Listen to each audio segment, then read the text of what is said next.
On the road. Hi, how you doing?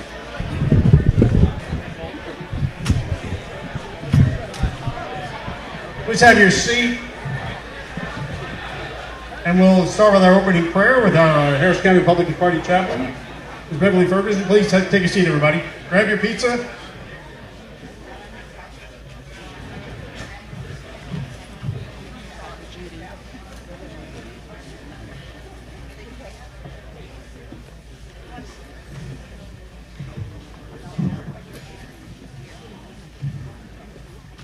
Good evening and welcome to the forum put on by the Harris County Republican Party to hear from candidates who are going to be nominated by the SREC this coming week to serve as our new state Republican Party Texas chairman. Let's hear applause for both of them for appearing here with us tonight.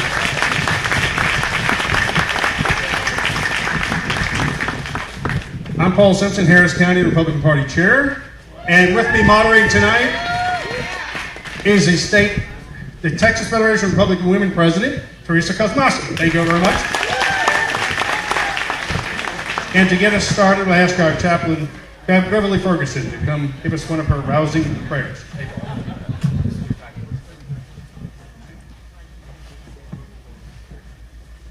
You know, Monday evening, Monday after service, we had a Memorial Day picnic for Memorial Day. And I was sitting at this table, and there were two 11-year-olds and an 8-year-old. They were sitting at another table. Well, their conversation got my attention. The 11-year-old said to the young lady sitting in front of her, she said, "You know, you just can't trust the government." She says, "They're very confusing right now. You can't trust them." And the other little girl said, "You really can't trust the government." Well, the 8-year-old boy said, "Well, we need the government. We can trust the government." And then the little 11-year-old looked at him and said, "You think that way because your mind is underdeveloped."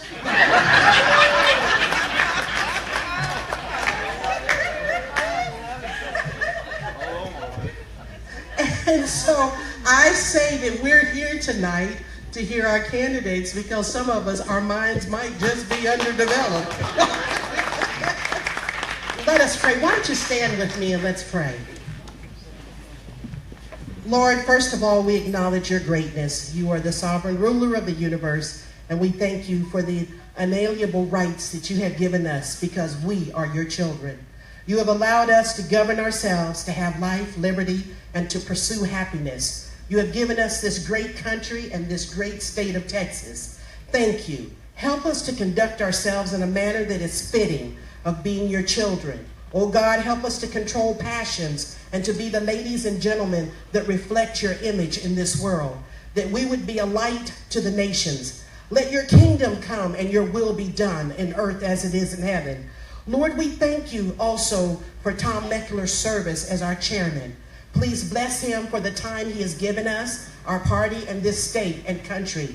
Bless this season of his life, the richest harvest, as he enjoys time well-deserved with his wife, children, and grandchildren. Now we're here tonight, and we have two very courageous candidates that are coming before you to serve and compete to serve in the state of Texas. They have stepped up amidst a time of great turmoil and difficulty in our world, our country, and our state. Guide and direct the proceedings this evening. Fill this room with your peace, with your wisdom. Let everything be done decently and in order. Oh Lord, show those who have the responsibility and privilege to vote which of these men would most serve your purpose at this time and help them to make their decisions accordingly. Thank you for giving them the right to make this decision. For thine is the kingdom and the power and the glory forever. In Jesus' name, amen. And Lord, let us leave with a developed mind. So, please remain standing now. Harris County is blessed with having all our parts of 8 state senatorial districts. So the committeeman and committeewoman from 2 different of our senatorial districts are here. Chris McDonald from ST6 and Melanie Flowers from ST13, which edges over into some of those other counties. Will lead us in the pledges, and I figure it's up to y'all to tell us which one you're doing. First of y'all, thanks to all of y'all for coming out to make this a big success. I'm just amazed at the number of people that shown interest in this. This was the brainchild of Melanie Flowers and I, so we give much thanks to Chairman Simpson, our Executive Director Ben McFall for putting this together, as well especially our candidates, James Dickey and Rick Figueroa, for driving down from their home residence down here to Harris County, so we all have a chance to get educated in this process. Again, please now, if you would now please join me in pledge to the United States flag. I pledge allegiance to the flag of the United States of America and to the republic for which it stands, one nation under God, indivisible, with liberty and justice for all. All right, hello everyone. Please join me in saluting our flag. Honor the Texas flag. I pledge allegiance to thee, Texas, one state under God, one and indivisible. Thank you all very much for being here this evening. Please have a seat. Before we bring up our candidates, so to let you all know, we've at Chris's brilliant suggestion, we're sitting down this evening. So I think we don't have to stand for 2 hours, but unless the candidates want to. But before we get started, we do want to certainly thank, we have two sponsors for tonight's event, Congressman John Culberson and Houston Council Member Greg Travis, has supplied the food and helped pay for the stage and everything. Please give them a round of applause. Thanks all for everything you did. Now I'll ask the candidates to come on up, and then we'll just talk about the procedures and get kicked off.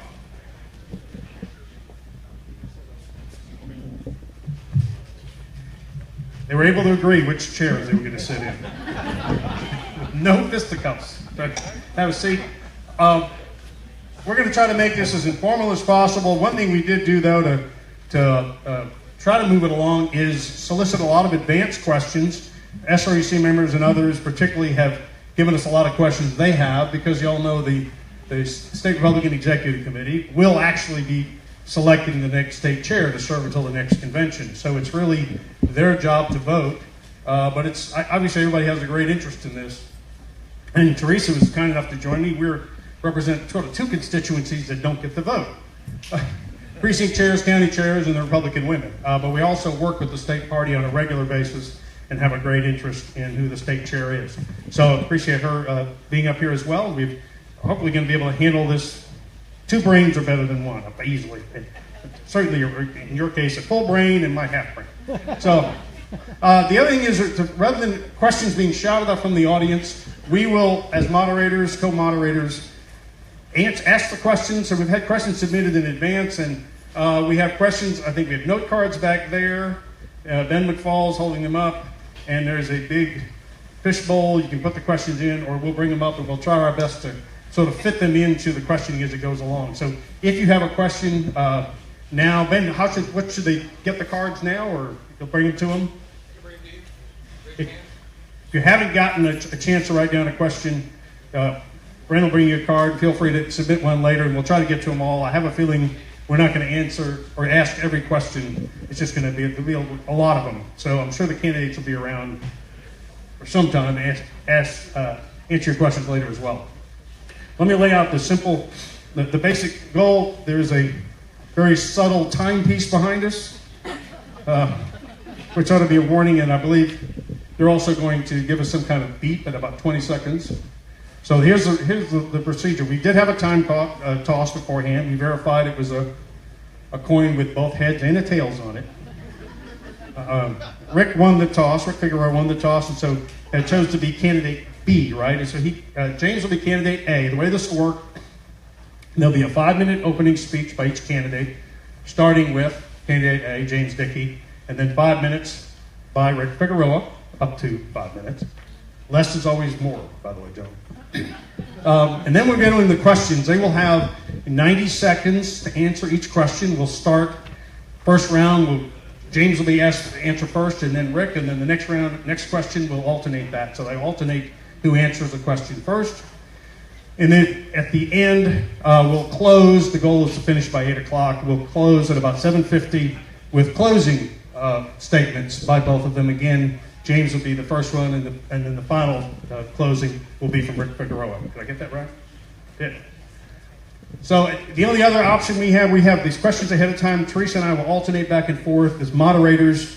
We may choose to extend their time equally if it's appropriate, or give them a follow-up question if needed. So we'll try to manage our time and keep it flowing so you get all the information you would like to hear. So again, if you have any questions, please submit it. And Ben, do you have people walking around? How should they submit a question? Raise it up in the air. Come get it. He'll come get it. All right, with that, we'll get started. And the clock, we're actually right on time. It's astonishing. With the clock, will start running, and the opening statement will be from James Dickey. Good afternoon, y'all. How you doing? Good. Good. It was great. Not too bad drive down here, and I am really pleased to be back in Harris County. It has been my pleasure, as I've worked in Republican politics over the last decades, to occasionally get to come down here and work with y'all. It really is an amazing place.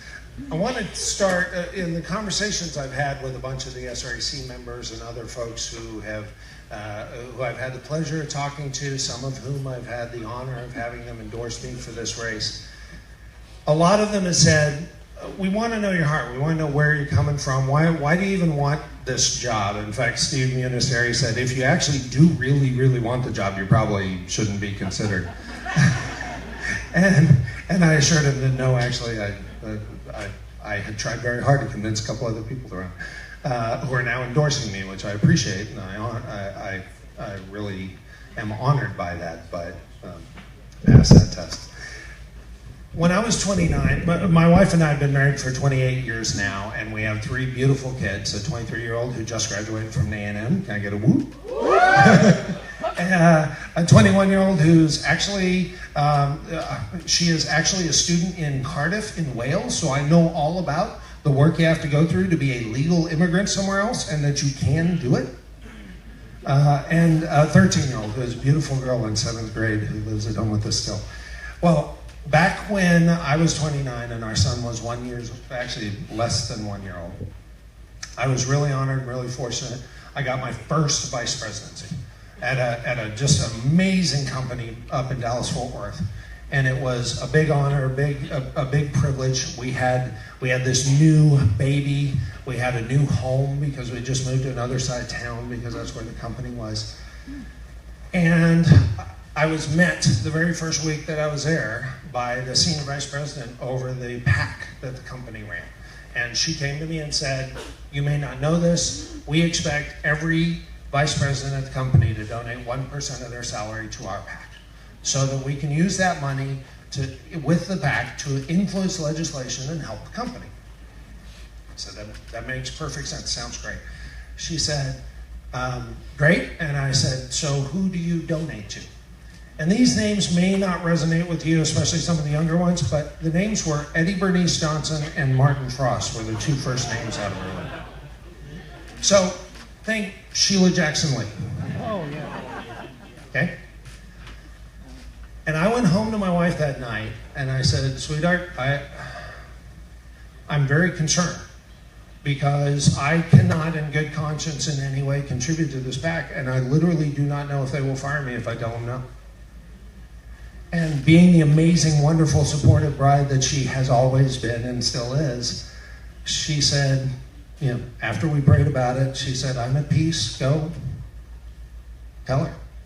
And the next morning, I did, and I didn't know what was going to happen. She was shocked. As far as I know, nobody had ever told her no. She went off, and a couple weeks later, I found out that I would not, in fact, lose my job. And later, they actually changed the policy and stopped donating to some of those people. Yeah. So, when somebody asks me, why do I want to be chairman of the Republican Party of Texas? Because I know conservative values are what's best for Texas, and I have been willing to fight for them for decades. And that's behind closed doors, and when it's only me and my wife, and when no one else knows, and there's a lot at risk. And when you talk to the people who know me from the last 10 years of being really active in Texas politics, That's what you'll hear about. You will hear about the times when I stood up and I fought for what was right, whether it be the rules, whether it be the delegates, whether it be just taking the right to stand, whether it be going down and testifying for legislation. We had a funny story come up. Somebody was floating a not true statement about me, but there's a Statesman article telling what the truth was from months ago, and it shows that I did exactly the right thing. And somebody said, "Wow, that's really awesome." And I said, "Well, actually, it's kind of easy when you just do what's right, always."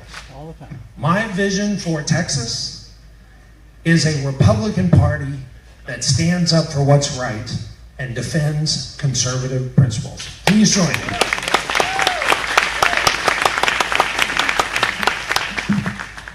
Good evening. Hey, I want to come out up front and tell you that the truth needs to be told, that I'm not a communist socialist that was born in North Korea who is dating Nancy Pelosi.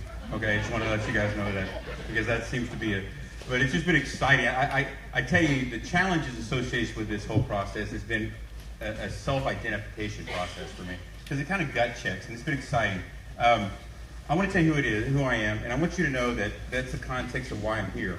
I'm the youngest of 8, and my comment to my mother is it always took great time to get it right, but she finally got it right. My mother worked 36 years in a hospital kitchen. She's an amazing woman. She's about 4 foot tall, and she's my hero. And I've met presidents, senators, CEOs. I've met many powerful people because of who she is and the conviction of how she's lived and what she's done.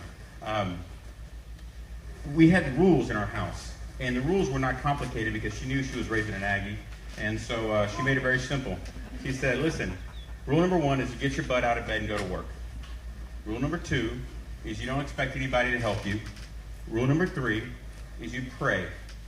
You pray a lot, and I can't tell you how that rule probably gets overlooked a lot. Number 4 is you find a good woman and you marry her. And number 5 is you find and you raise godly kids and you honor God with what you do. And those are the principles of who I am. I'm not a Republican because I vote Republican. I'm a Republican because I live Republican values. And that's a huge point, because it's my DNA. It's not an act that I'm sitting up here. It's how I got from where I am. And from those government housing grounds that I lived to where I am to now, from the barrio to the boardroom, I've been a day laborer.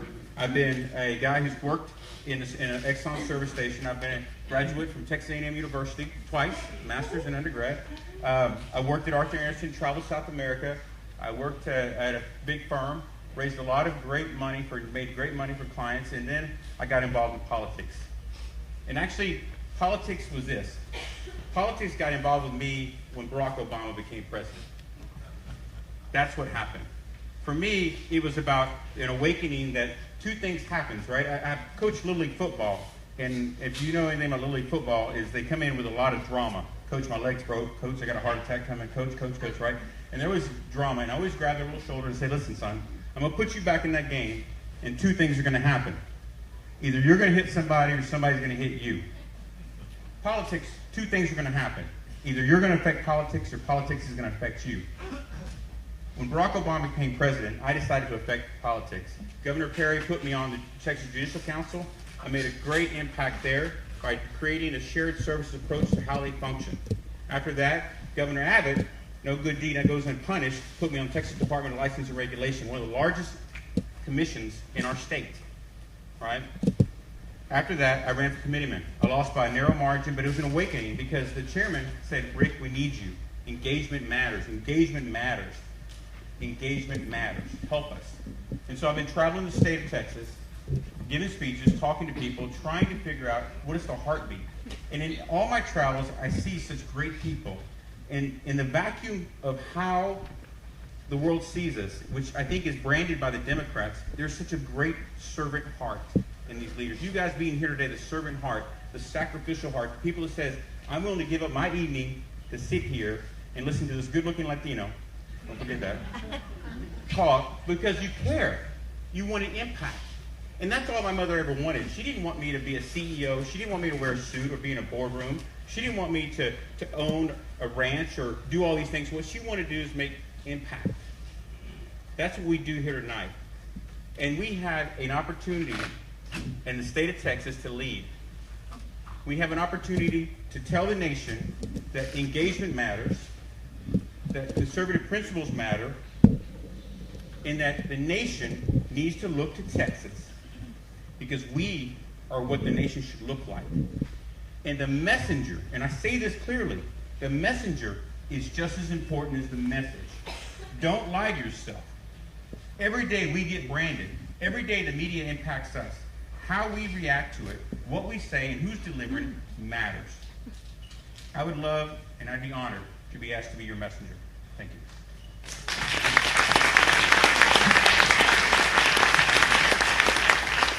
All right, we'll start with questions, and we decided we need a louder bell. So starting with the answers now, there will be some kind of chime from the back. That's it. When time's up, is that right? Or you want to give y'all like a 20-second warning? We'll give a 20-second warning here, and then the bell is, we're done there. So it'll be with the answers. All right, with that, Theresa Kosmoski will open up with our first question. And Ben, if you can bring questions up here, and we'll call order. Thanks. Well, thank you, gentlemen, both of you, for being here. As someone who runs a statewide organization, I get how big the state of Texas is, and I get how much work you're going to have to do because I'm all over the state. So you're going to have a really big responsibility if you're elected to grow the RPT across a very, very large state. And it's going to require an enormous amount of time and treasure on both of your parts. Are you able to devote the resources and make the personal sacrifices necessary in order to grow this state to be at redder than we've ever been before? And could you give us a little explanation on how you'll do that? Sure. I run system sales and marketing for an insurance operation, and we are contracted with Lloyd's of London. So we go over to London and we talk to them about how much we're selling and where we're selling it. We have 500 insurance agents across the state of Texas.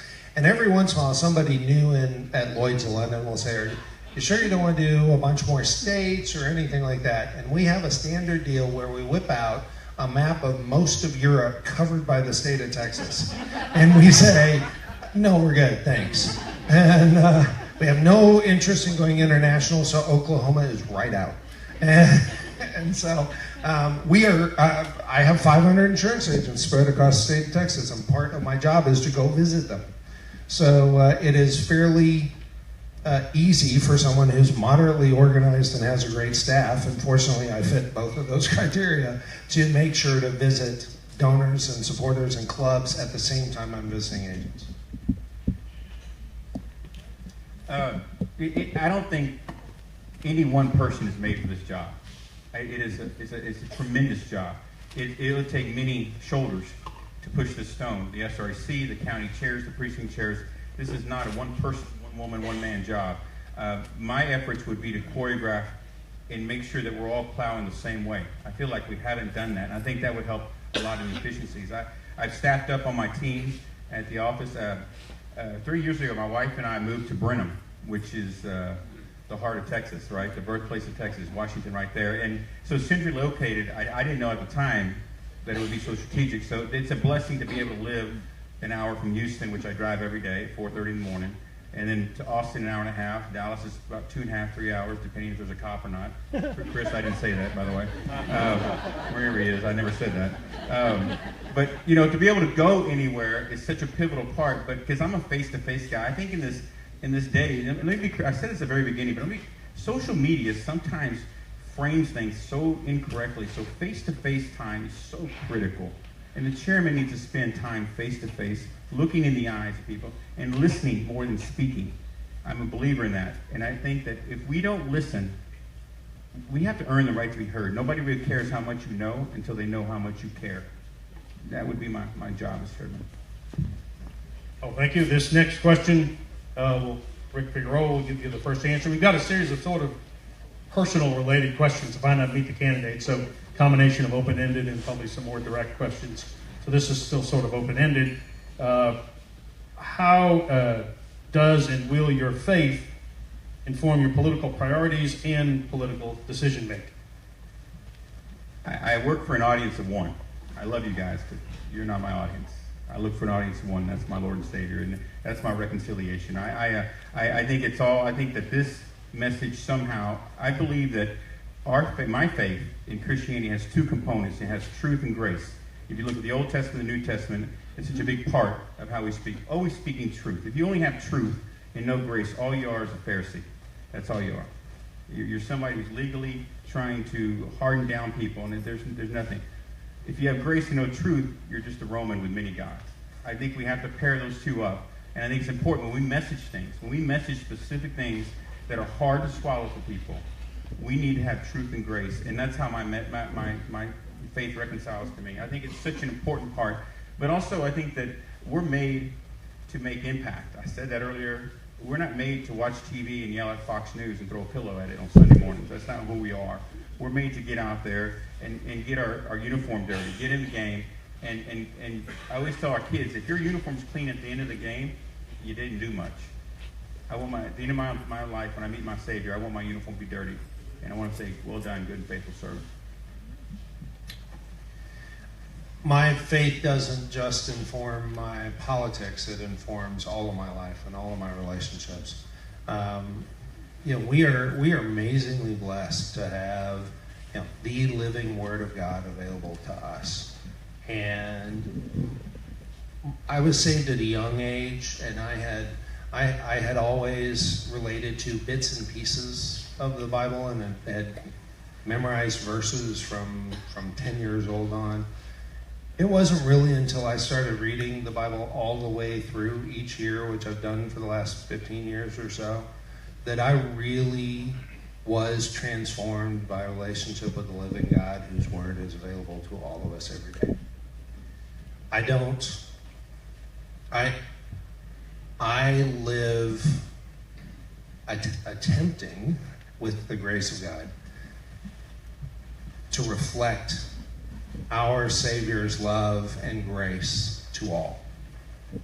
And in this contest, the grief I've gotten the most have been over the people that I have not dropped at the side of the road because they are owed the same grace that I know I need.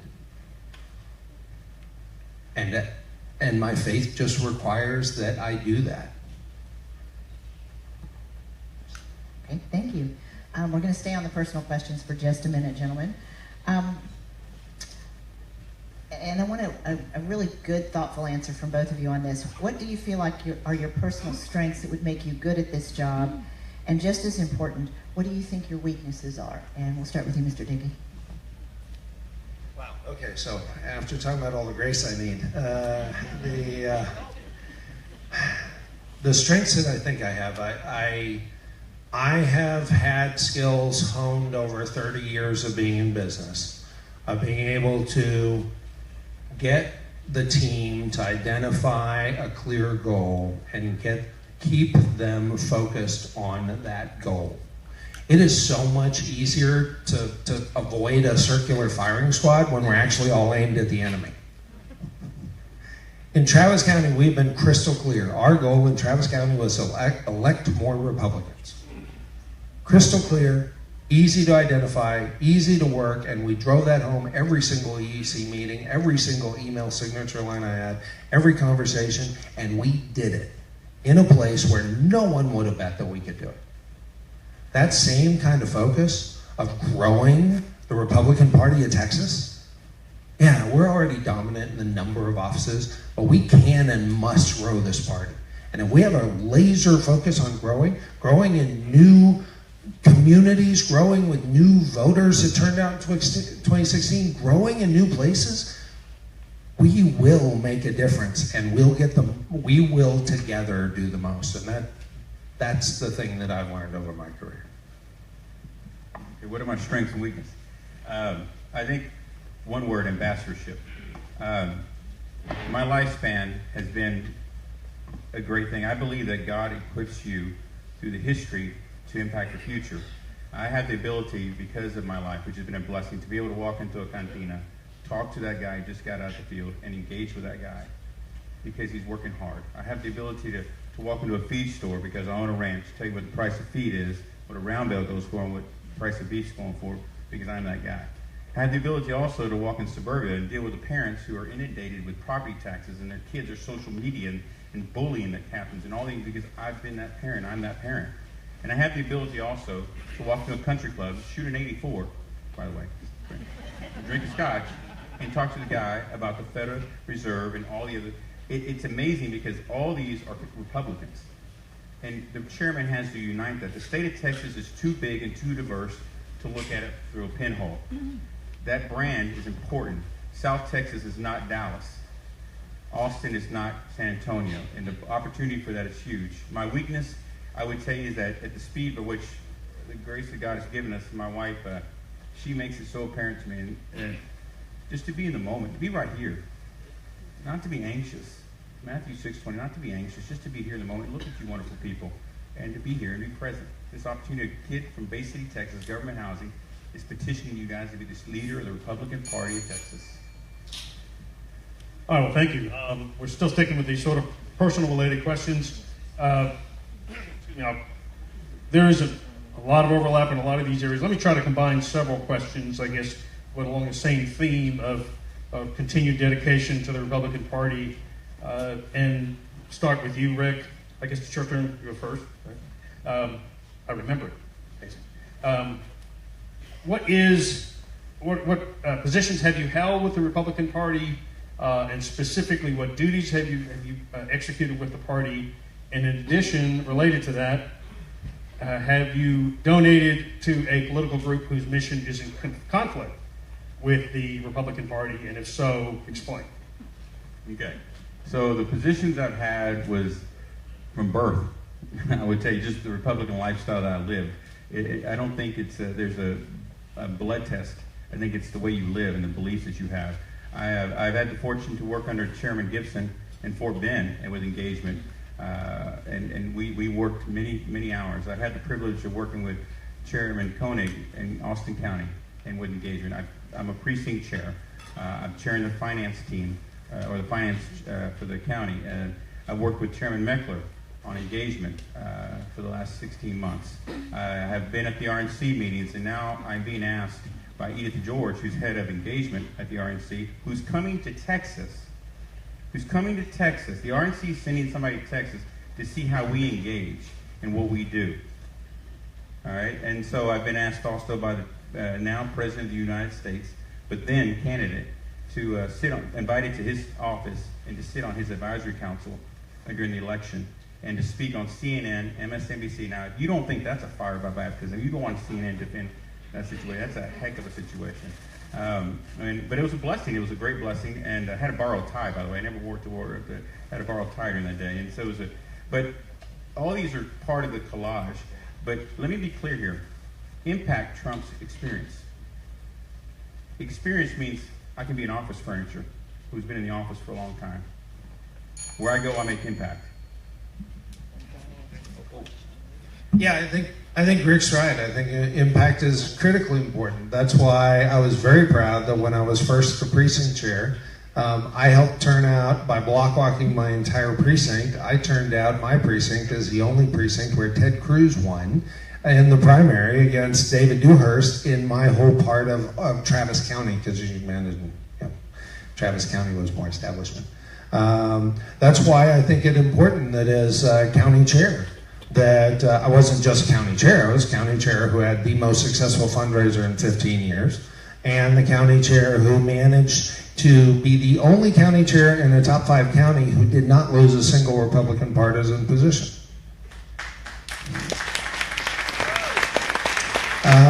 I could not agree more that impact is absolutely right. That's why I was proud to start the Central Texas Republican Assembly, where our saying was, the Republican wing of the Republican Party, and we fought for the most conservative candidates, and we endorsed Roger Williams, who ended up becoming my congressman and has been a fantastic congressman working for us. Yeah, I could not agree more.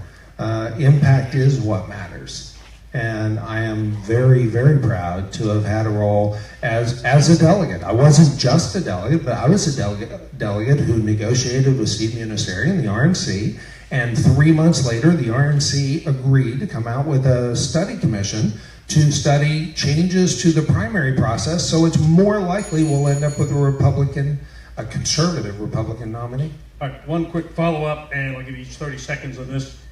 Maybe I lumped too many questions into one. Going back to you, Rick, though, the question was, have you ever made a donation to a political group whose mission conflicts with Republican Party principles, including Democrats, and if so, please explain. So, about 15 years ago, I donated to a Democrat, and I was very proud of that because her dad was my Little League baseball coach. He picked me up at my house, drove me to practice, and he would drive me home, and he taught me how to throw a baseball. He was a farmer in Bay City, Matagorda, and this was the 70s, and he would bring his food to our house when we needed it. When his daughter needed help, and he called me, I'm very proud of being able to do that, and I would do it again. I have never given to Democrats, and in fact, risked my job to make sure I didn't do so.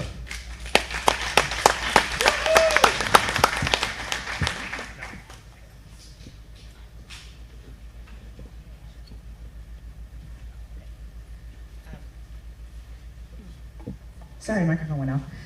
One question for each of you. I asked it a little bit earlier, but I didn't really hear either of you answer it, so I want to ask it directly and see if you can answer me, and we'll give you the minute and a half for this.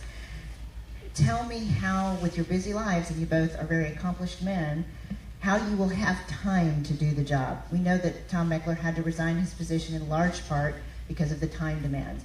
How will you meet those time demands? And we'll start with Mr. Dickey. Okay, well, for one thing, I have been being the chair of a 1,000 square mile county party that has over 25 Republican clubs that I do my best to meet with every month or two at the most. So I have already been dedicating dozens of hours every single week to the Republican Party. So step one, I would just move all that activity to the state party that I've been doing for the county party. Step two is I would coordinate the travel needed to be done across the state with the travel I need to do with my job anyway across the state. And as a result, I am completely comfortable committing to visiting every single SD in the state at least once every year. So, I'm an impact player. I do what it takes. This job is about moving the needle in the most critical state in the Union, and there is no room for error. Texas leads the nation, where if we falter, we've lost our cities. Austin, San Antonio, Dallas, judges have been wiped out, DAs, we've lost these cities. These haven't been wins. We only won the presidential by 9%, the first time we won by saying, there's a lot of work that needs to be done. Texas is pivotal to that. I do what it takes. We drive metrics of success. We measure ourselves. We don't use ambiguity. We drive ourselves to what it takes to make this state red. I have been blessed to live in the central part of the state. I have staffed up. I know, and my wife is behind me. My kids are behind me. It is going to be an amazing journey. And whatever it takes to do the job is what we do, and I do. And I say we because it's going to be a collective effort. This isn't a one-person job. It's a collective effort that a leader needs to call upon the SRC, the county chairs, and the precinct chairs to all engage in the process.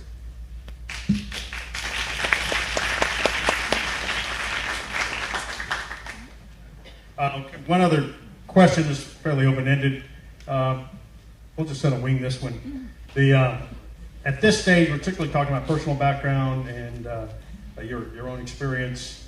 Let me ask, we're going to each give each candidate, and they didn't know this was coming, by the way, an opportunity to ask the other candidate one question, and the other candidate will have 1 minute to answer. So we'll start with Rick. You have 30 seconds to ask, so it's not a speech. And then 1 minute for the opponent to answer. So Rick, do you have a question you would ask James Dickey? I'm asking James. Asking James Okay, a question, okay. then he'll ask you a question. do you want Texas to look like Travis County? Actually, I want to continue to win in all of our urban counties. I want to move away from ceding any territory, and that's ceding any community, and that's ceding any city. And for the last 8 years, we have slowly seen other large counties lose Republican positions. So, yeah, I would rather see it look like not losing Republican positions than losing, because in the business I'm in, losing is bad, and so I would rather not lose.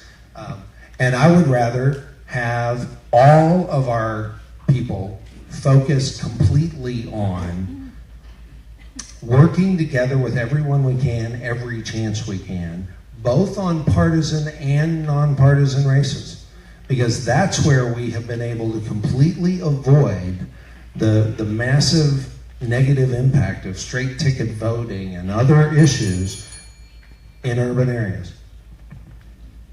Okay, now James, if you have a question, you ask Rick Figueroa. Sure. Travel is a lot of fun, and hanging out in DC is very cool, but what have you done for the Republican Party in Texas? I have, was that my mom clapping?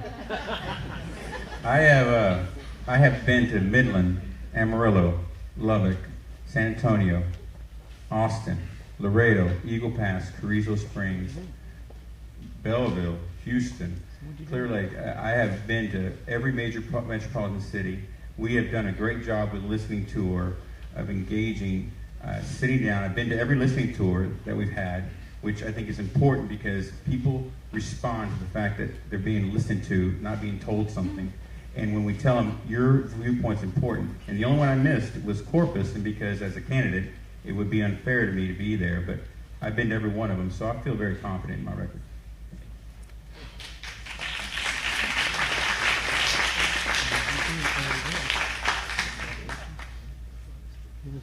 You'll probably both be glad to hear we're done with the personal questions for a moment. We're going to move on to issues and the party platform. So my first question is this. What does the RPT platform mean to you, and do you think we can grow our state party with the current party platform as it is written, or do you think it needs any changes or modifications? And Mr. Figueroa, we'll start with you. The state party platform is the way the grassroots communicates to the leadership. It is the bold statement of what we believe and how we want to live. The principles are clear. And it's something to reconcile every one of our behaviors to, especially our legislative issues. And we need to make sure that that's not an ambiguous document, it's a clear document. As chairman, it's my job to push those issues. Now, I will tell you that I am hard-pressed to find anybody in all my travels who loves that platform completely. And that's a good thing, because it's a variety of people's opinions in a different way. And maybe there are people who are very big evangelists on it, but the state is big. It's huge, and it's important that when the convention meets every 2 years, that the statements and the delegates and the people in the grassroots that make up our party have a say as to where we want our legislators to go, and to make sure that that issue or those issues are presented to legislators. And I'll tell you that it's even better that we were able to vote it plank by plank, because we can tell our legislators how many people voted for this particular plank versus this one. And I think it's important to communicate these legislators, because we've had a hard time of late to get some of these things done, which is a very big conflict to everybody who thinks, wait a minute, we have both houses. Why is that a challenge? So absolutely, it's a critical document. Yes. I'm actually very glad that we already got those numbers at last year's convention, and in fact I used them when I was testifying on behalf of some platform items, and referred to the 95% of the delegates who voted for constitutional carry when I was testifying on behalf of constitutional carry. The platform, like anything written by fallible human beings, is imperfect, and in fact part of our job every 2 years is to refine and improve it, and that is fantastic. The role of the chairman is to fight for the platform as it sits now, not to wish for some slightly better, slightly cleaner version down the line, and that is exactly what I've done. That's what I've done in Travis County, And that's what we trusted our EC with. Our entire EC voted unanimously to empower any member of the EC to testify at any public hearing on any platform plank item or on any resolution passed by our EC. And it was a result. It wasn't just me testifying. We had dozens of people testifying, and not just at the state legislature, but at school boards and city council meetings and other chances for them to stand for our principles. That's how we empowered the base. That's how we got them excited about what to do. And when the work they did to enact the platform was rewarded with an ability to effectively help get those items passed, the excitement level goes through the roof. All right. I think we've switched, so this question will now go to James Dickey. Somewhat as a follow-up to that, but I'll say, we'll give a minute on this one, minute timer. Relating to the platform and its issues in the platform, what is your position or thoughts on the proposal of censoring Republican elected officials and the effect that would have on party operations? I've talked about this a couple of times already. It's come up, as you might imagine, in other ones. It came up as a big argument on the Rules Committee, and I served on the Rules Committee last year. In that argument, and in that discussion, the rule that ended up getting passed by the body was one that has a lot of safeguards in it, as it should. Taking action against a sitting elected official should never be taken lightly, which is why it takes 2/3 majority of a county first to pass such a thing. And then that sends it to the SREC. And then the SREC, 2/3 of the SREC would have to take such action. And frankly, in my mind, anything that would rise to that significant a threshold, that would pass those thresholds, is something significant enough that it probably should be denounced in some sort of public way. But then the other thing is, what's the ramification? The ramification is the local party is then authorized to support an opponent. Censorship is a very dangerous thing. It's a sword that cuts both ways, and it's toxic. And I think that it's something that has to be considered. There are high standards. There's so many other ways to vote. Communicating to the grassroots, pushing these legislators, using a carrot when possible, but a stick when necessary. But I think that the censorship is something that it is one of the last resorts, if not the last resort, that we should pull out, because we have been so long battling ourselves. Somebody asked me, what are the biggest threats to the Republican Party in Texas? I said, number 2 is the ignoring the demographic changes in our state. But number 1 will be a divided House. It will not stand, and it's been proven time and time again. A divided House cannot stand. We have to be very careful about how we divide ourselves in this regard, so it's a dangerous tool.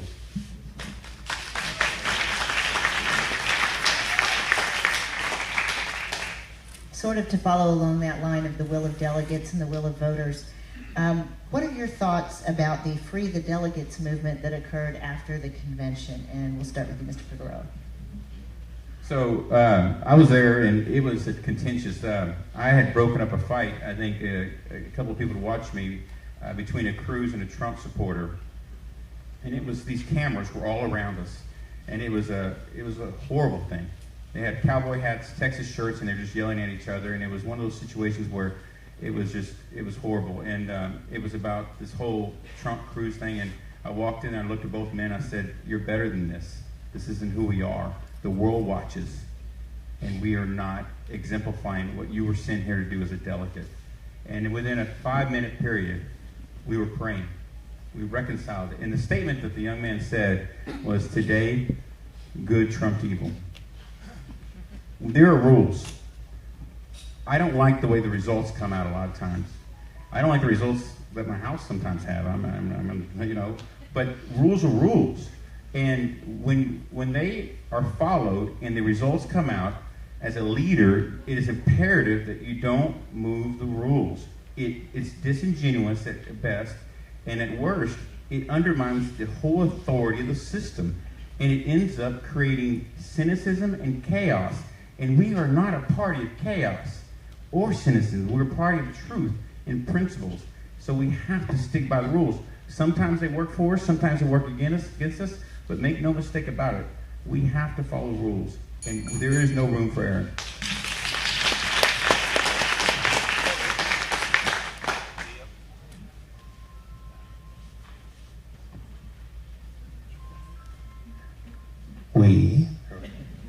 We are a party of rules, which is exactly what I fought for and a lot of other people fought for at the convention. The rules are crystal clear. There is no nominee until the delegates vote. So until the delegates vote, there's not a nominee. The minute the delegates voted and we had a nominee, I was 100% behind that nominee and have the photos with his staff to prove it. My only concern, and a lot of the other people I talked to is concerned, a lot of the people I heard, and Theresa, just to correct it, that whole free the delegates thing, that was actually before the nomination and before the convention, not after. After there were some other people disagreeing with other stuff, but the delegation stuff was all about the discussion before the vote was held, before he was our nominee. I made it very clear that once I then became chair of the county party, that in fact, as I was running for chair of the county party, I made it crystal clear that I thought it would be completely inappropriate for any party chair to not support every single nominee, and I supported him strongly and have ever since. In fact, I've appeared on Austin TV to defend our president repeatedly since he was elected and even before he was elected, and have been very pleased to do so. So what do I think of what happened? I think it was absolutely reasonable to have the fight, and in fact, the people who were making the case that the rules were appropriate, they were correct. Okay, well, thank you. Sort of a related question following it that I know came up with at the National Convention regarding primaries, and I'll start with you, James. The question of whether the Texas should go to a closed primary versus an open primary, and there are arguments both ways. An open primary, that's what we have now, allows the 25% of voters who never voted in the Republican primary to come join our primary and get involved in the party. On the other hand, a closed primary would avoid the possibility, whether it's theoretical or not, of Democrats swarming over into our primary. So what do you think about the idea of a closed primary versus our current system? Personally speaking, and I've talked with a lot of county chairs about this, I have been absolutely focused on growing the party in Travis County, and we in fact grew our primary voters 100% over 4 years. And that wasn't all a Trump effect, because he actually came in third in Travis County. It was a lot of Republican voters brought out to the primary for the first time. That said, I feel strongly that we, as the bedrock of the Republican Party, should be very careful about how we set up our rules, how we choose the people who are county chairs, the people who are delegates, and all of that happens during the primary process. And so I will support whatever position the delegates take, but I am inclined to believe that a closed primary would be better in a lot of ways for the cohesion of the Republican Party. So we can grow during the general.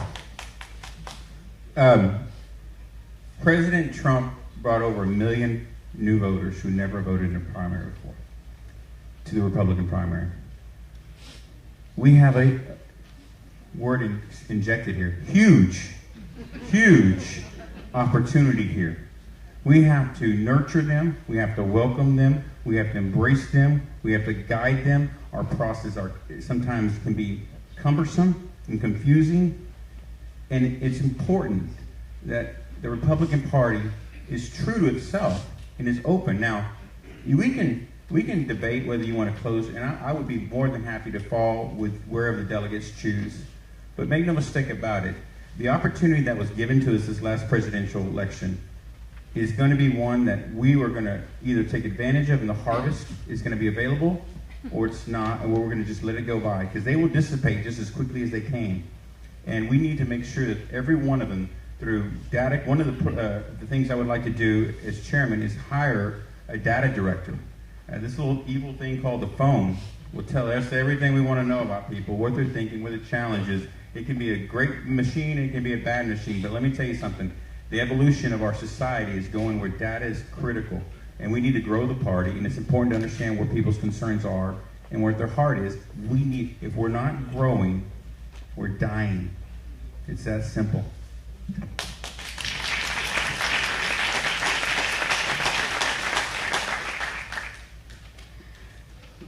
Our party platform has a great deal in it about the issue of immigration. The governor has just signed a bill on sanctuary cities. What is your thought on this, and how will the Republican Party support or not support these efforts? And we will start with you, Mr. Figueroa. This has been an issue, I think, that we've been defined by, which is tragic. I am not for amnesty. I believe in law and order. I believe we have a secure our border, and it's important because that's where law and order takes place. It is critical. I can't say that enough. My contention, and when I was asked to be on the advisory council to the now president, I'm assuming that he didn't bring me on there for my looks. That wasn't that funny, Theresa. That wasn't that funny. I'm not going to nod my head the whole time if I believe we're headed in the wrong direction, but I'm able to do that and still move forward. Our messaging has been poor in this regard. One of the biggest challenges I told the governor, and I've told the president, is we use the word sanctuary city. That's such a bad word. It should be sanctuary neighborhoods. We deport felons, gang members, rapists, and murderers because we want Hispanic neighborhoods to be safe. We want them to be able to allow their kids to walk to the park without an MS-13 gang being there. We want them to be able to be free in their neighborhood. I would tell you, those gangs aren't in River Oaks. They're in the east side of town. Those are our voters. They believe what we believe in hard work ethics. We have to speak to this. Our messaging is such an important component of how we deliver policy. We can't arbitrarily say things. And I don't know if you noticed, but sometimes we get in trouble doing that. So I had some fun with this session. First of all, I worked with Senator Dawn Buckingham and the efforts she did to come down on the Austin lawbreakers who were pushing for sanctuary policies. Not only that, but I actually was on the PBS TV station in Austin to argue immigration policy and fighting against these law-breaking policies. And I had a guy who self-identified as an illegal immigrant student at UT, gladly taking the reduced tuition that comes along with that, tell me that there's no way that we should do anything about that contributing member of society who just happened to have a vehicular homicide or an assault or whatever and end up in jail and should not be held for ICE detainer. And my question to him on PBS station in Austin, which as you might imagine, not a real friendly community, was, okay, so where do you draw the line? Third law break? Fourth law break? There are people all over the world who would love to come here, are willing to come here legally, will absolutely contribute. I believe in our platform. We want a high wall and a wide gate. And Congress should set that policy, and we must enforce it.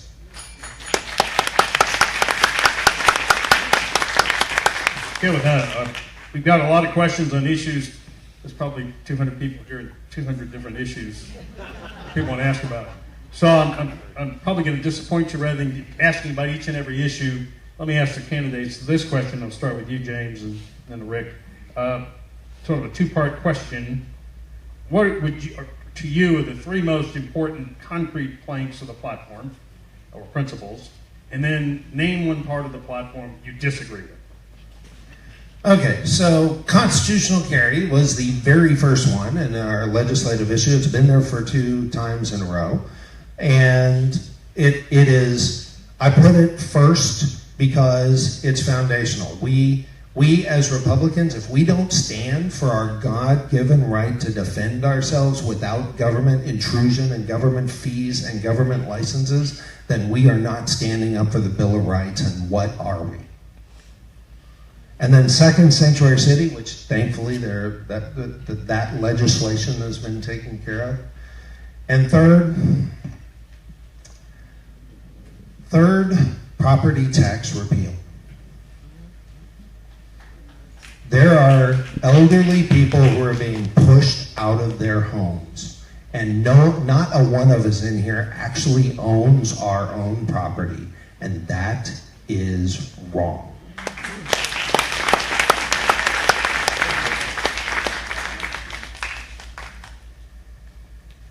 Sorry, the question is, what plank don't I like? There's not a single plank item that I would not defend to the hilt, just like I've done all these. I would say number one is the protection of life. As a believer, as a baby of 8 and born to a single mom, it didn't get any personal than that. I think that's critical to us. I would also say that school choice is important. I grew up in a neighborhood that we should be able to choose. I was a beneficiary in our government housing. There was 7 of us that hung out together, and I was blessed enough to get a scholarship to a Catholic school by the Knights of Columbus. And out of the 7 of us, I'm the only one that went to college because everybody else had to go to public school, and that's just not fair. I think that children suffer when the voice of those who can't have a voice, I think, is such an important part of who we are and what we do. And the third is the bathroom. I'm ashamed that we have to have this conversation. I thought this thing was settled in kindergarten. You're a boy, you go to that bathroom. You're a girl, you go to that bathroom.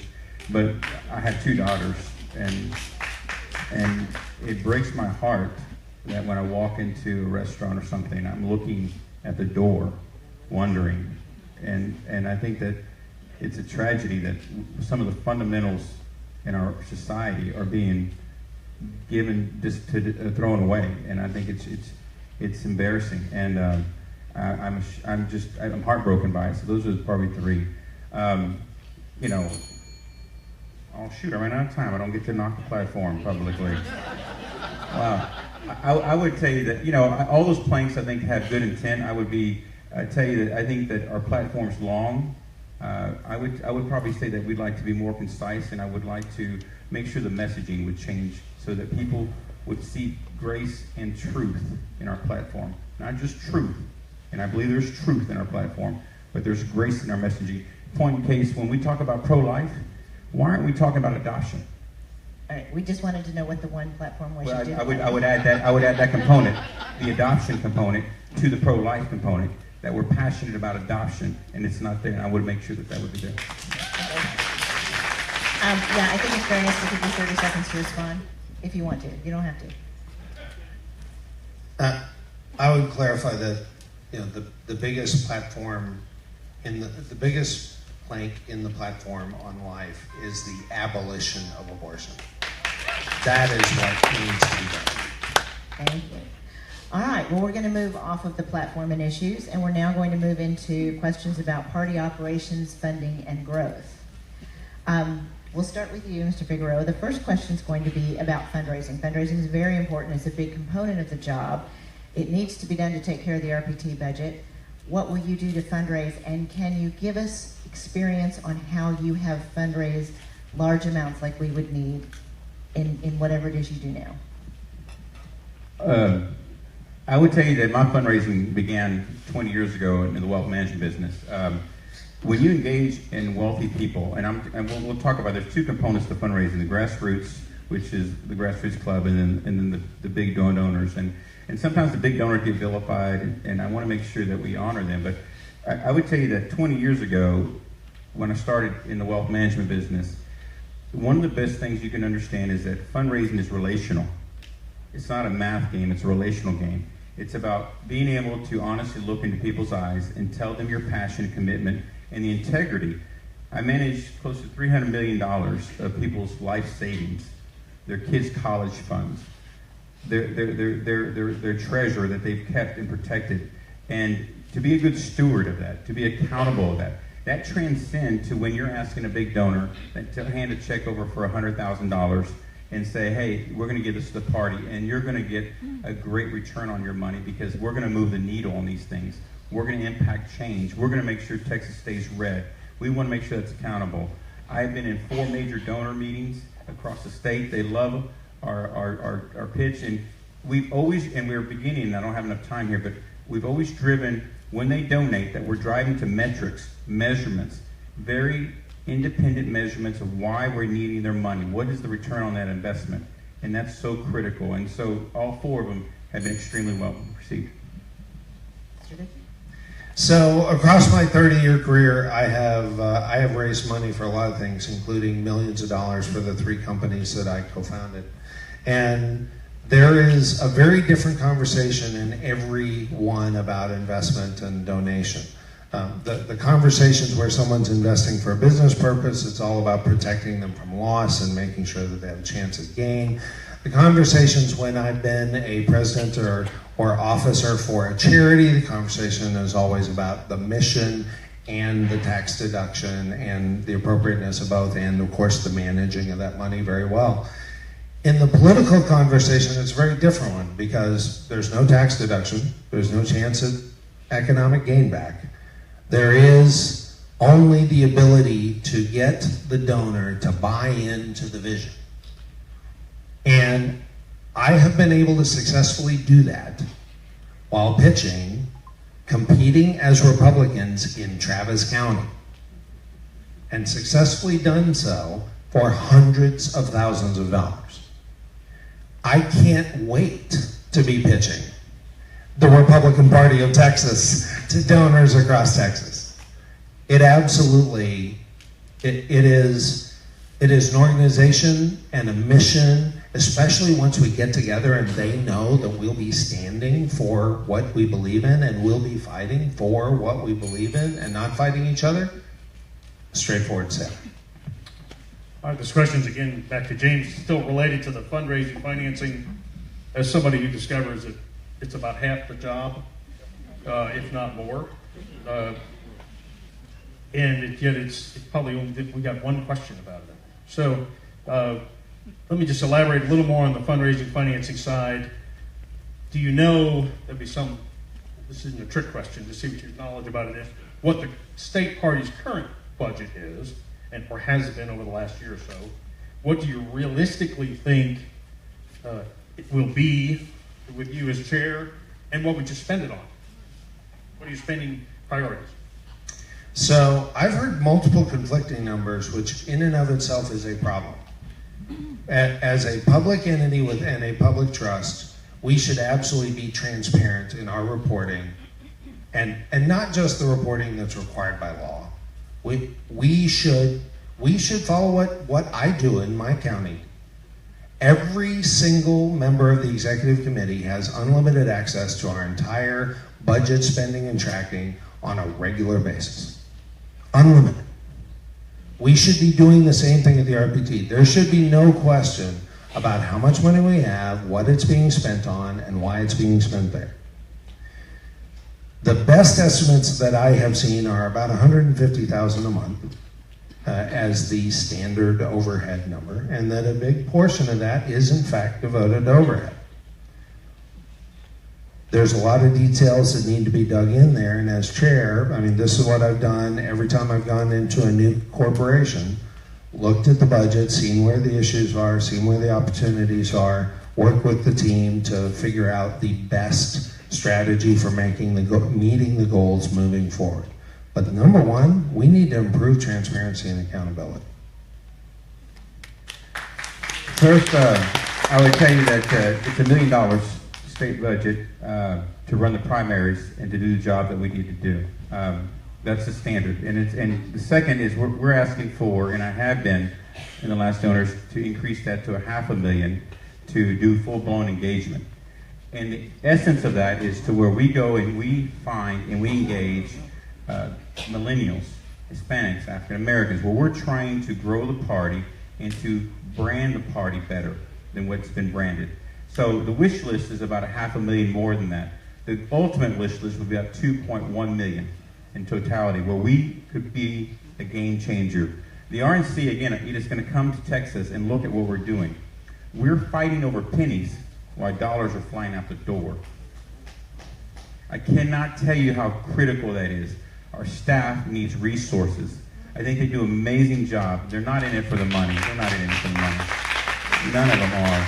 They're in it for the heart. They believe in what they're doing. Some of them are working 70, 80 hours a week and getting paid for 20, and they're doing an amazing job. And I commend them, because the sacrifice is hard and it goes unnoticed many times, and sometimes critiqued unjustifiably.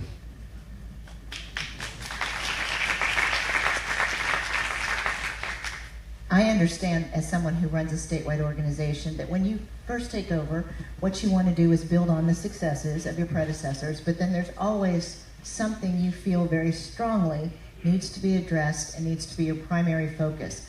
What is that for each of you, and exactly how do you plan to achieve those goals? Steve Ministeri plowed a lot of concrete. I visited him up in Washington, D.C., and you can tell it in his face. He cares so much about the party of Texas, and he cares so much about what happens, and he plowed some great concrete that needed to be done. Chairman Meckler planted the seed.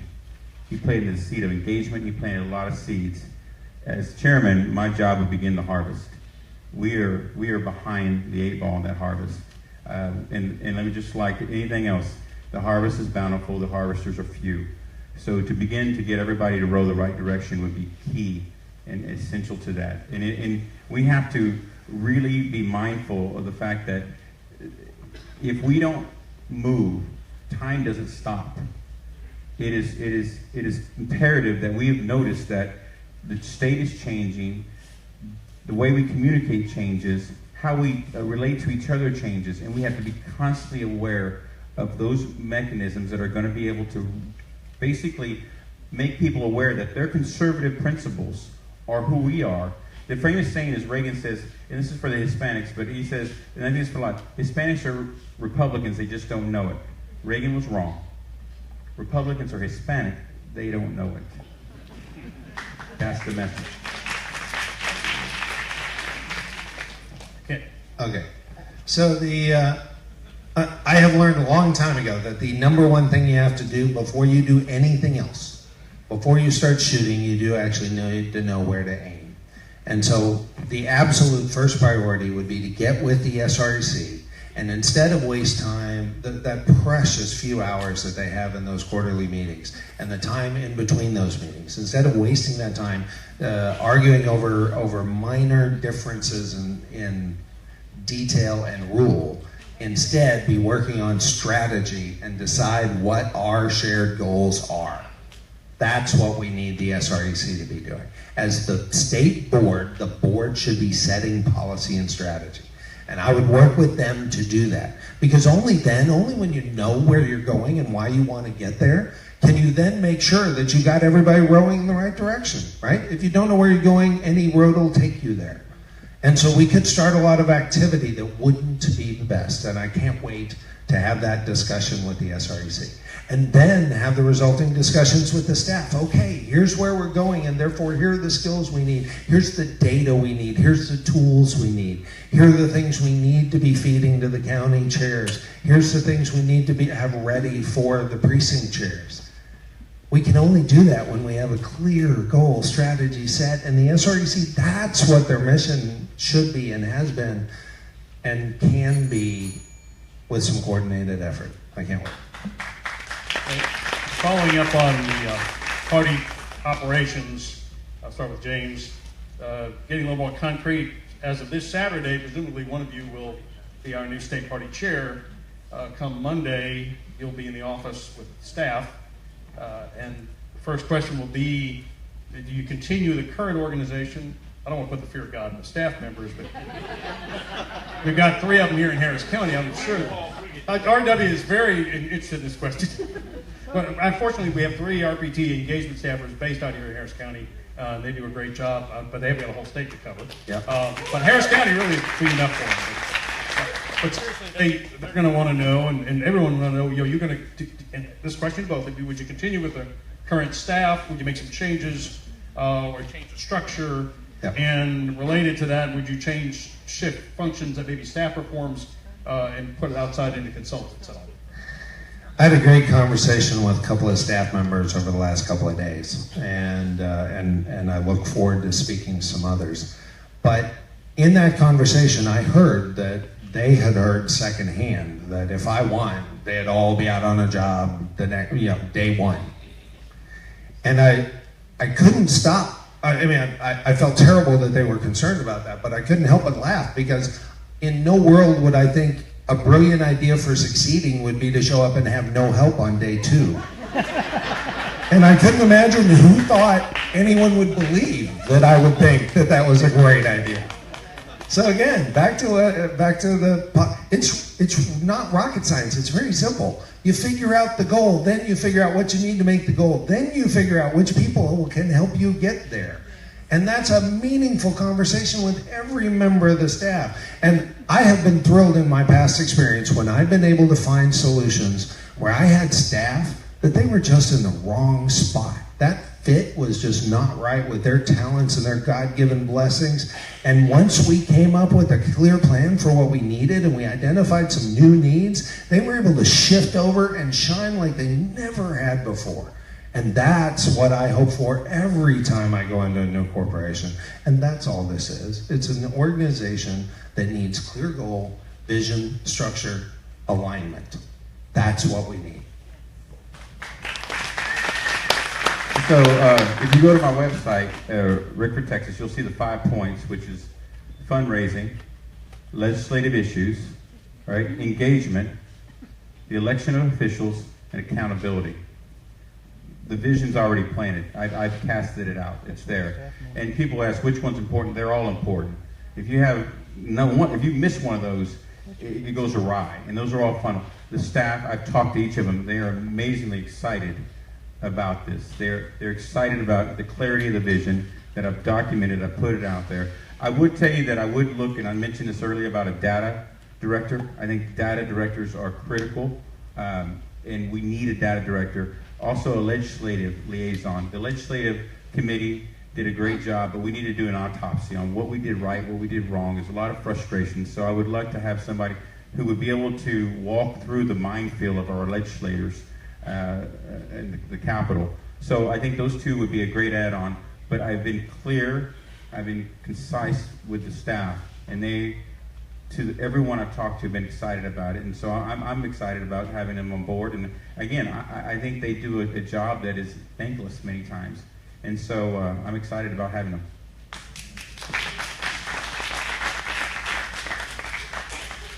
In the Republican orbit, there are a lot of organizations, not just the RPT. There is the TRCCA, TFRW, Young Republicans, TARA, there's, yes, MLK Club. There are a lot of groups out there doing the work of Republicans.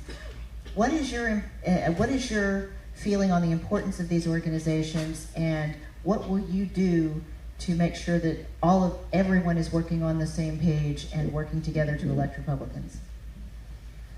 I would be clear that most of those clubs are about engagement, if not all of them, about engagement, about being able to engage that people group, those people group that are relevant, whether it's the women's clubs or the African Americans or the Hispanics or the millennials, which, by the way, they scare me. By the way, statistic, millennials don't look at race the way we do. 20 years from now, will be a different world because they see things differently. And also, hypocrisy is a big thing with millennials. Hypocrisy, they don't mind you disagreeing with them, but don't be a hypocrite. And so that is so key. And so those groups need to be heard, they need to have a seat at the table, because they're doing so much work for us, and they're engaging in grounds that we don't have the resource. You're right, RPT is not the only organization in town, and we don't want to be. It's so important to have your organization and to work hand in hand and see what your goals are and to make sure that your goals are in line with ours. Precinct chairs, we're getting grassroots, getting your organization aware, sending women over to your organization about starting a club. Those are important things. There's a collaboration. You win, we win, the state of Texas wins. Well, so as a former representative to the SREC from the Republican assemblies, I'm a big fan of affiliated organizations. I had the honor of sitting down with the state board of the college Republicans a couple of weeks ago. They asked me to come speak to them about how they could be better affiliated with the Republican Party of Texas, how our college Republicans could see that they had more support and more buy-in and more involvement.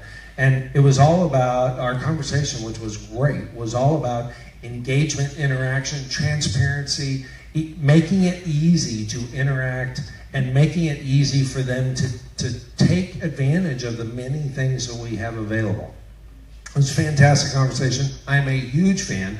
As I said, I'm a member of probably a half a dozen clubs in the Travis County area and attend another dozen, and they're all fantastic organizations that have vested people who help us do block walking and phone banking. We have been able to activate those people, not just to have a social event, but to make a real difference. We activated 2 of the clubs last month to beat another $500 million bond issue in Travis County. Those organizations, they're not only great ways to get people engaged, they're great ways to have an impact, and we've used that, and I would absolutely continue to do so. Thank you. And James, a related question, and I'm going to make it broad, so I'll give you each 2 minutes on this one, because it relates to engagement, party growth in general. It's, no pun intended, the elephant in the room for everybody. The Democrats, of course, have, and you read what they've published the last 10 or 15 years, have anticipated that their use of identity politics, segregating us all by race, will endure, redound to their benefit, and they will ultimately benefit from demographics being destiny for them and turn us into a blue state. So, I mean, a lot of us, that's contrary to our philosophy, number one, but the practical question is, how do we respond? And there's a pile of questions, about a third of the questions, by the way, relate to this general topic. How do we deal with the changing demographics of Texas? And obviously the state party's been involved in this. It's not just Hispanic, it's Asian, Black. The other one I think we need to think about, and has been brought up in several questions, is young people. So Rick mentioned the millennials he's scared of. I thought of our new precinct chairs last month, by the way, Rick, we're under 30. So we're doing a lot in Harris County to bring them in, but how can we do this? How do we reach to all these groups in a meaningful way and get them involved in the party at all levels? Again, so the ethnic groups as well as age. So I've had a heart for outreach and engagement in the communities and individuals who have not traditionally identified as Republican since I was in high school. And if you check out my Facebook photos, you'll know why. I have dear friends who come from that environment and would not have typically thought of themselves as a Republican, and for my entire life I have worked on that. That's why in Travis County 3 years ago, I recruited and empowered an African American community engagement director. That's why I recruited and empowered an Hispanic engagement director. And we've had a couple. And we have been able to make some change. But I will tell you, if we fall for the Democrats' line that demographics is destiny, and we fall for setting up our pieces and setting up our game along the Democrats' line of identity politics, we will have already lost. They are decades ahead of us. And we can't out-Democrat the Democrats. And I also don't think we should try. What we can do, which is exactly what we've done in Travis County, successfully, is work with people of all backgrounds, all colors, all races, when we have shared principles, shared issues at stake. That's why we worked with LULAC and the NAACP to get the city council rules changed so that we could get 2 conservatives on the city council. For the first time ever. And I'll tell you, the conversation, we're not just showing up and saying, we'd really like to hear what you think, what would you like to think? What would you like to talk about? That's equivalent to showing up outside somebody's house and saying, I'd really like to talk to you, would you please talk to me? We show up and say, we will help you fight this thing that's hurting your life. Let us help. Thank you very much. The secret to engagement is a secret to marriage. Stop talking and listen. Just stop talking. We are guilty of talking way too much and not listening. And we have failed to listen to the hearts, the people. We have, Bianca's done a great job, and the team's done a great job of listening tours. We have done a good job here in Harris County, and it's an amazing job. We had about 115 people here, not far from here, on the other side of the freeway, that show up for a listening tour. They did all the talking, and at the end of that, we signed up several precinct chairs. We had several Abbott volunteers, and these were people that were just wanting to be heard. It was almost like a 15% ratio, and we were just listening. We've listened in Dallas. We've listened in San Antonio. We listened in the Valley. Tremendous results in the Valley. Let me tell you a story in Laredo. The chairman, Tony Ann, and I, the committee woman, and I went down to Laredo. We met with city officials. IBC Bank held a meeting, 60 C-suite, chief executive officers in this room. For the first time they met, and we listened to them. We spoke to them. They did a great job. Dennis Nixon, great guy, chairman of the board of IBC, big sponsorship of RPT. Great job. We just listened. We didn't try to fix them. We didn't try to cure their problems. We listened to them. Within a few weeks, I were contacted, and because we got that group together, they were able to unseat the city manager because he was a criminal. And the first time that they all worked together, because we listened. We weren't lecturing. We weren't telling them who they are. We were wanting to listen to what their heart is. They're like us. There's nothing to be afraid of. Let's embrace them. Let's grow. Let's change this nation.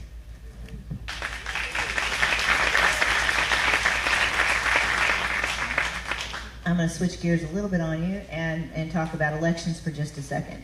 You mentioned earlier that Donald Trump did not win Texas by as large a margin as former Republicans have won Texas. And this has emboldened the left. They are working very, very hard, starting with the grassroots down-ballot races. They have plans, they have funding, they are working at this, they're building their farm team. Paul and I both spent a lot of time working on this issue. The term nonpartisan is not really accurate anymore in our municipal races, our school board races. There are clearly Democrats, there are clearly Republicans. Although I will tell you, if you don't know this, the Democrats are coaching their people not to say they're Democrats, but rather to say that they are conservatives. So you can't just ask somebody and let them tell you they're a conservative and believe them. You need to find their voting record. It has gotten very, very hard. We've got a lot of cases here in Harris County where the Democrat Party has come in and worked very, very hard to take some of these local elections. And they are, okay, I won't repeat what Paul just said, but it's painful what they're doing to us. And it's not just Harris County. I traveled the state. It's all over the state this is happening. The RPT has historically not been very involved in these kinds of races. What, if any, role do you feel RPT needs to play in these local municipal elections, and what will you do to help, if anything, these candidates? And you start first, Mr. Figueroa. That's what we just did. We got involved. We got to each major city. They're attacking our DAs. Soros has poured a lot of money into this race.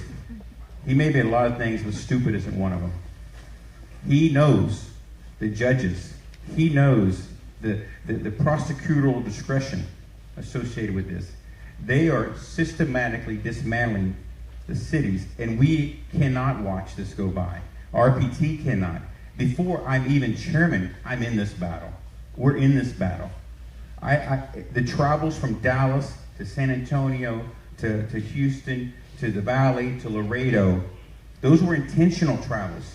And let me tell you something, we can't forget about the rural communities, but make no mistake about it, we're getting our butts kicked in a lot of these places. And it's challenging.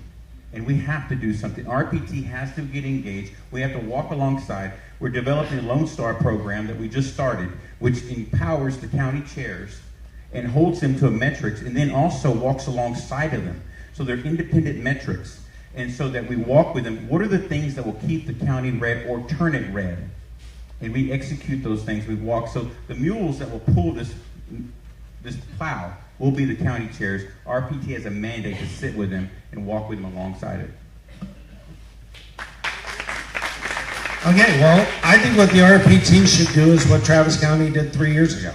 We passed a resolution that said that we would support, as long as there was only one Republican in any race, whether it was a partisan race or not, the party was completely free to completely support that candidate.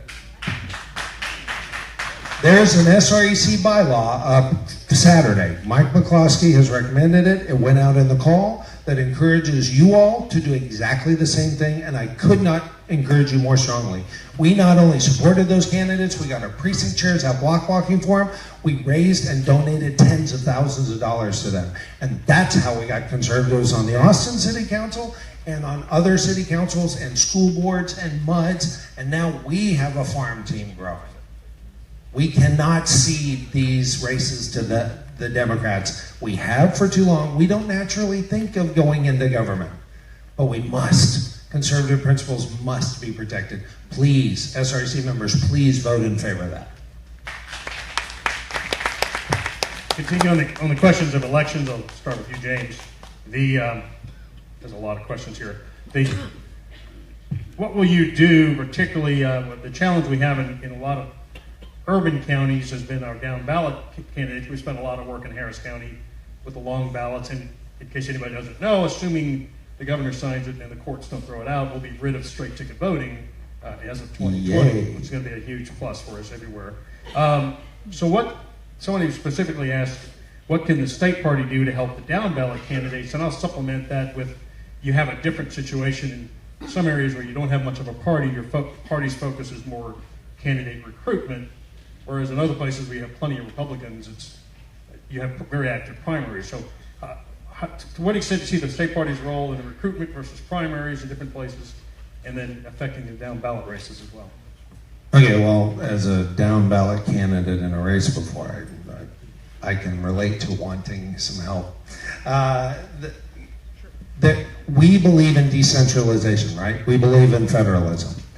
The RPT's role has got to be preparing and empowering and training and equipping, and then letting the county chairs, to the extent possible, and their organizations, including the precinct chairs, be the ones involved in recruiting candidates. And then if the RPT makes available, this was part of my platform, having the RPT make available much higher quality data. We need phone appends, we need email appends, we need social media connections. Our candidates have not been empowered by the RPT. It's why the Abbott campaign has been out trying to augment the data on their own, because the RPT data just was not good enough. I've talked to them about it. We can absolutely coordinate that effort, and there is a lot we can do to make it better and make it available to candidates all down the ballot. We believe in the decentralized model for a reason. We'll have the best results with the biggest number of candidates if we empower and equip, not try to pick winners and losers from the home office. You know, cynicism is a very toxic thing, and sometimes in politics it takes over. When a young candidate or somebody down ballot wants to step forward, and we look at them and go, well, good luck with that. You know, you're going to run against somebody who just, I think it's a dangerous thing, because it breeds a lot of just disillusion that they're ever going to change anything. I think we encourage everybody equally, and I think we have to have a candidate education class. The RPT has to educate them how to speak to media, how to make your points, how to make $1 move $10 worth of propaganda for them, how to leverage relationships, sending support teams, flyover support teams to come in and speak on behalf of the candidate, and making sure that they're well equipped and they're encouraged. Praying for the candidate is just giving them peace, encouraging them that if they don't win, it's going to be okay. You know, battling the social media, which is, God, it's just a genie that comes out of the bottle. And but battling them, helping them equip those little social media quips that come at them. I think there's so much that RPT can do. I think we need to dedicate a staff member to sourcing some of these, because the communities are where the leaders are. They're not in some remote place flying somebody in. The leaders are there. Remember, Trump brought over 1 million new voters to the primary. That's important. There's a lot of leaders in there. We should take advantage of it.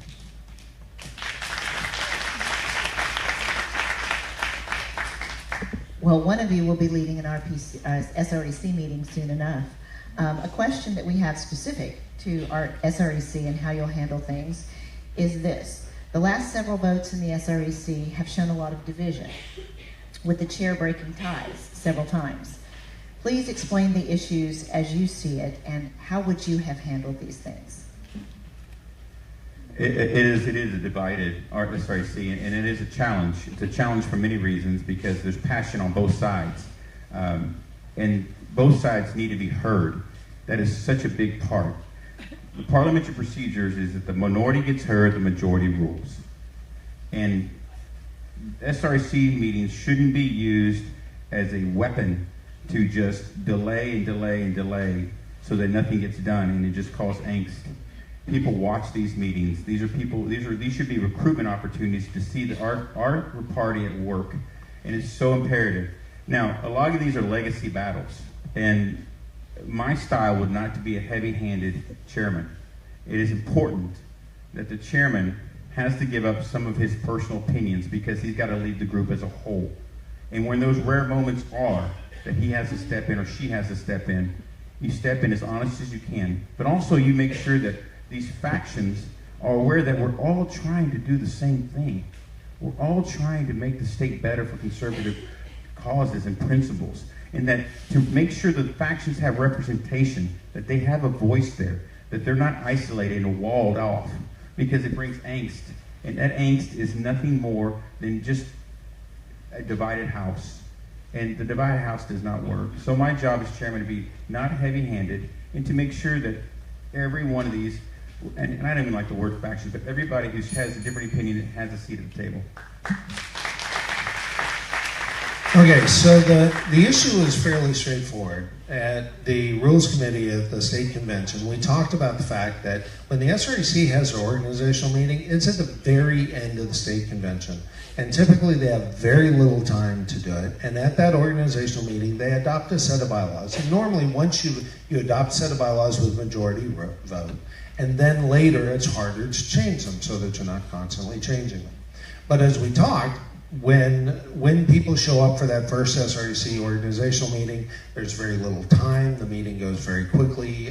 No one's had time to prepare because they didn't even know if they were going to be on the SREC until the vote was held just a little bit before.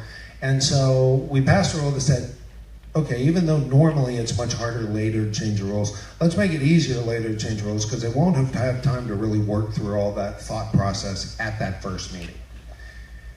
So I've been to all of these SREC meetings and I watched those votes, and they had 4 votes that took up hours and hours of the group's time in order to be sure that they wouldn't spend any time on potential rule changes.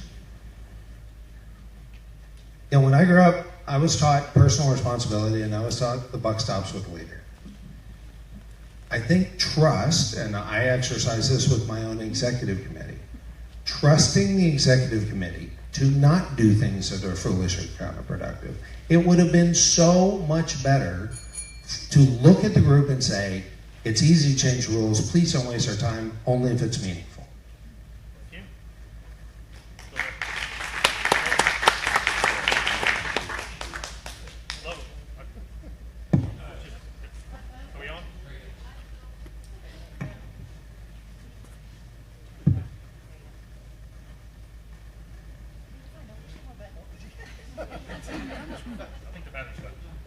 All right, quick. This will be my final question. I think that Theresa's going to have a follow-up.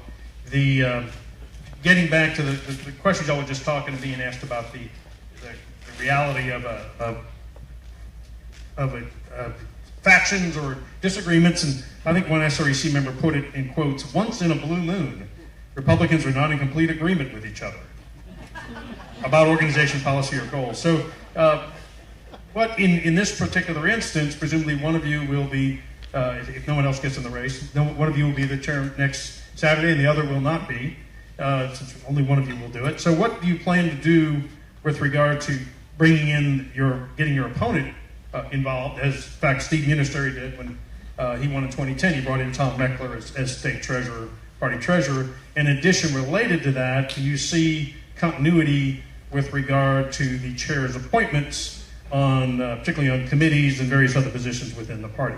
So both, what do you do with the current structure of the committees and appointments? Then how would you get your opponent how would you utilize your opponent's interest in helping the party?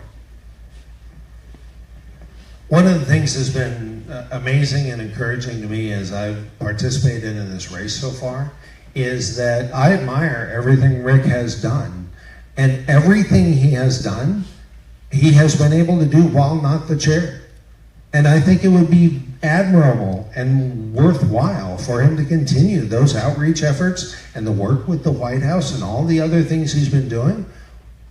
None of that is involved with running the primary and managing the staff and raising all of the funds, although I would certainly welcome your support in raising funds. In fact, I would welcome everyone's support in raising funds.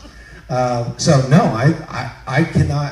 I can imagine a lot of ways that Rick would make significant contributions to the group moving forward, and I certainly hope he would. In my county party, I've loved it when candidates who didn't win stuck around and filled a different role and really grew into the capability and commitment the contribution they could make. It's really wonderful to see. And my biggest disappointments are when a candidate runs, loses, and goes away. And I certainly would never hope that would happen. As far as the committees and current appointments, that's going to require some thought about the goals and the objectives and discussions with people and talent. And before those decisions are made, I would hesitate to be rash on any of those. Thank you, James. I appreciate that. And I have too. I mean, you're a bit of a masochist like myself, I would tell you, though. It is. I would always encourage. Absolutely, we are all Republicans. And when I lost the committeeman race, I remember one particular SRC member coming up to me, going, "Thank you for not going away. Thank you for hanging out." And I said, "Absolutely. Texas is my home. It's my home. Remember, impact politics. Two things: it either impacts you or you impact it." And absolutely, and I've been blessed enough to have this. And the irony, right? You know, God's got a sense of humor because I lose the race, and all of a sudden, boom. It just goes off the chart between the NRA, the White House, and all these things. And it's an amazing story, and I got to write a book because it's just been a blessing. And I would ask that James be an integral part. Exactly 1 minute after this election over, the chairman begins to heal, and that's important. And healing begins with extension of olive branches and positions and no resentment. How could the SRC begin to heal if the chairman isn't? And it is beholden upon the chairman to start. I mean, I would tell you the first few days are going to be just a healing process. And I think it would show a lot. And I respect Mr. Dickey being a part of this process too, and admire the civility, because we've lost some civility. We've lost it. And it breaks my heart. And I can only control one person, that's here. And I'd be welcome. Mr. Dickey be part of it. Okay. I get the privilege of asking the last question, but I love to delegate. So, gentlemen, I'm going to let you two ask each other a question for our final question this evening. Mr. Dickey, you'll start first this time since you started first last time. 30 seconds to ask a question, a minute to answer. Okay?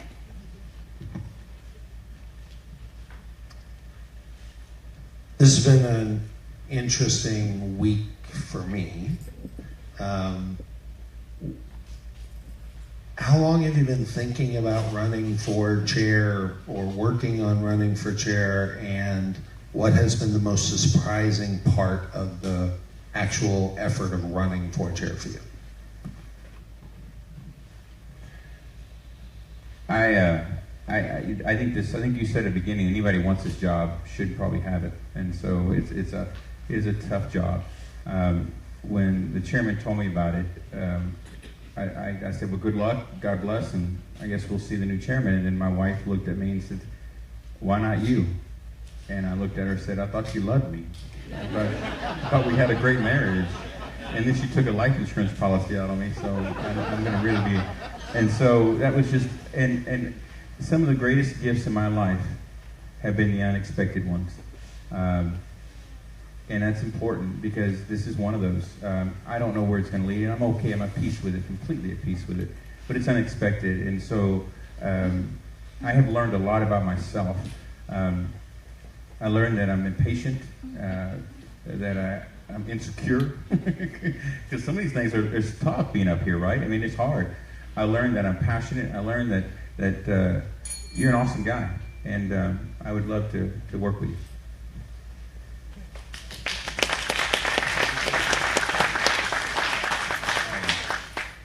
Can I have a ride to San Antonio?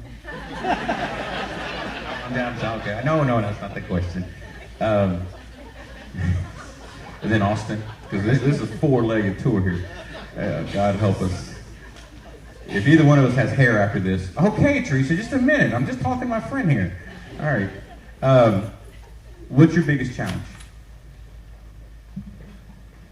In life or in the party? In this race. What's been your biggest challenge in this race?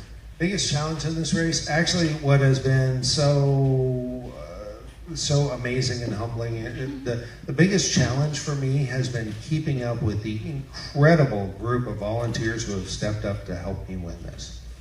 I have been shocked and humbled by the people who have spent so much time and effort and energy to make the RPT the best it can be, who have come out of the woodwork and said, we've seen you for years, we've watched the way you treat people, we've watched the way you work with others, even when you disagree, that you disagree and then you move on and you build those relationships and do it. That entire experience, I have been just unbelievably blessed with people who went from 0 to 60 in no time at all and have amazing talents and love for the RPT, and I'm honored to know them. Well, gentlemen, that concludes the question and answer session for this evening. Now have the closing statements, as we said earlier, in the order in which you opened. So James Dickey will give his closing statement or argument or whatever you want to call it, and then followed by Rick Figueroa, and I believe you have 5 minutes again each. All right, so did you guys learn something good tonight? Oh, yeah. I'm glad. Campaigning for this is not easy. We're having one, we will have had 5 of these in a 7-day period. Yeah, it is quite a thing, but it's worth it, and it's worth it because I firmly believe whenever I see a candidate, if they don't really want that job, if they aren't willing to try to convince me that I can trust them, then I don't want to give them their vote. And I hope that as we travel, that it becomes obvious who has the merit, the trust, the heart that you can give your vote to. And those of you who are not SREC members, please talk to your SREC members. We've got visions for what we would like to do. I would like to see a party all pulling in the same direction, not shooting each other, treating each other with respect. And it is so much easier to do that when we have a clear direction and we've agreed on it. And we've argued about the differences.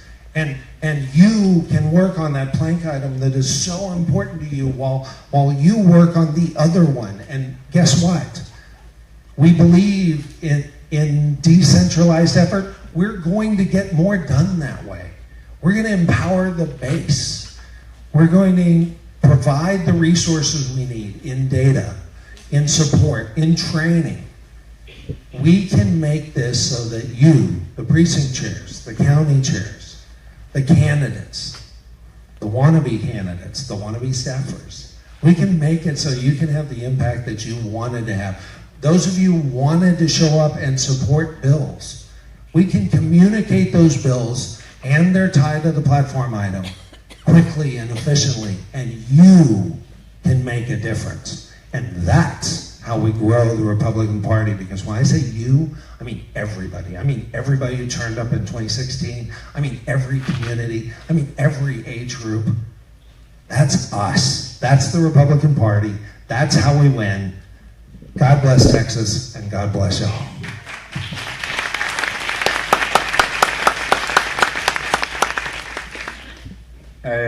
Every time I get up here, I'm a little stunned because I still feel like that little boy in the barrio.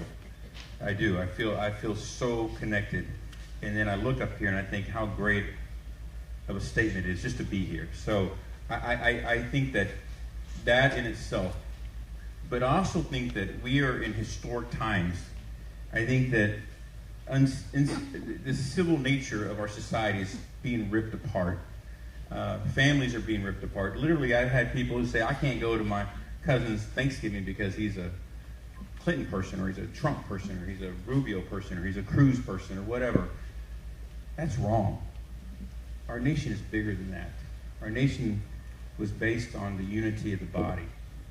And we have to function together. We have challenges in front of us. And once again, Texas is called to lead the way. I cannot tell you that again. We are called to lead the way. The question is, will we answer? I've been to the White House. I've been to the RNC. They don't have a game plan regarding what we're doing here. They are looking to us. They are looking to us for an effort. The message has to be clear. Conservative principles. And we're not lecturing to people, we're listening to them. They work hard every day. They love their kids. They want their kids to have a better life. They don't want the government to be in their lives. They want to be able to go hunting with their kid without somebody watching what kind of rifle they have. They want to be able to know that their daughter isn't going to be taught that they can go to various bathrooms, and they want their teaching to be the primary focus. These aren't some corner of America. This is America, and somehow we've lost that. We've lost it, and we're going to lose it if Texas doesn't lead. Steve plowed the concrete. Chairman Meckler planted a seed. And for whatever crazy reason, I'm standing here in front of you today because I'm ready to do the harvest. There's a great harvest.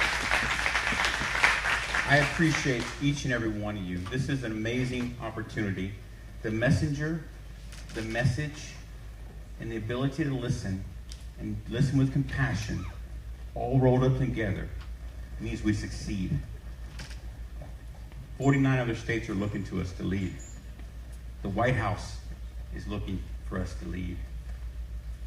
I'm just going to be a part of you guys. That's all. That's all I want.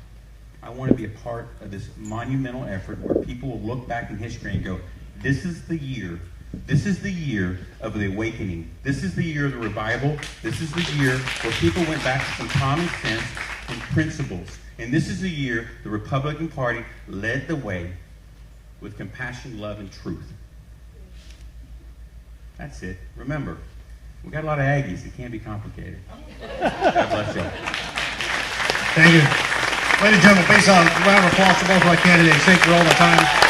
We're finished on time. Thank you all very much for being here.